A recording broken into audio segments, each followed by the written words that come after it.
കാണിക്കുന്നു.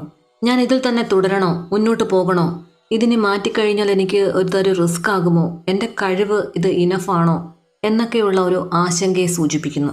ചിലപ്പോൾ നിങ്ങൾക്കിതൊരു trust issue ആയിരിക്കാം. ഒരാളൊരു വാഗ്ദാനം പാലിക്കാത്ത കൂടെ ജോലി ചെയ്യുന്ന ആളുകൾ, അല്ലെങ്കിൽ സാലറി കൂട്ടിത്തരാം എന്ന് പറഞ്ഞ് നമ്മളെ കുറച്ച് കാര്യങ്ങളിലേക്ക് ഇൻവോൾവ് ചെയ്യിച്ചിട്ട് അത് പോസ്റ്റ്പോൺ ചെയ്യിച്ച് നമുക്ക് സാലറി കിട്ടാത്ത ഒരവസ്ഥ, അല്ലെങ്കിൽ സാലറി വൈകിപ്പിക്കുന്ന ഒരു മേലധികാരി, ഇങ്ങനെയൊക്കെയുള്ള ഒരു ചുറ്റുപാട് നിൽക്കുന്ന ആളുകളെയും കാണിക്കുന്നുണ്ട്.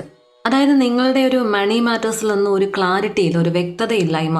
ശരിക്കും ഇതൊക്കെ നിങ്ങളുടെ മെൻ്റലി വളരെ ടയേർഡാക്കുന്നുണ്ട്, ഭയങ്കരമായിട്ട് നിങ്ങൾ വിഷമിക്കുന്നുണ്ട്. നെക്സ്റ്റ് കാർഡ് ദ എംപ്രസ് ആണ്. നിങ്ങളുടെ ഒരു റിയൽ പവറിനെ സൂചിപ്പിക്കുന്നു. നിങ്ങൾ വളരെ വാല്യൂ ഉള്ളവരാണ്. നിങ്ങളുടെ ഐഡിയാസ് എന്ന് പറയുന്നത് ഒരു യുണീക്ക് ഐഡിയാസ് ഒക്കെ ഉള്ള ആളുകളാണ്. നിങ്ങൾ ക്രിയേറ്റ് ചെയ്യാൻ വേണ്ടിയിട്ട് ജനിച്ചവരാണ്. കരിയർ വൈസിൽ നോക്കുമ്പോൾ നിങ്ങൾക്കൊരു ക്രിയേറ്റീവ് ഫീൽഡ്, അല്ലെങ്കിൽ ഗൈഡൻസ്, ടീച്ചിങ്, ഹീലിംഗ്, കൗൺസിലിംഗ്, ഇതിലെല്ലാം തന്നെ നിൽക്കുന്ന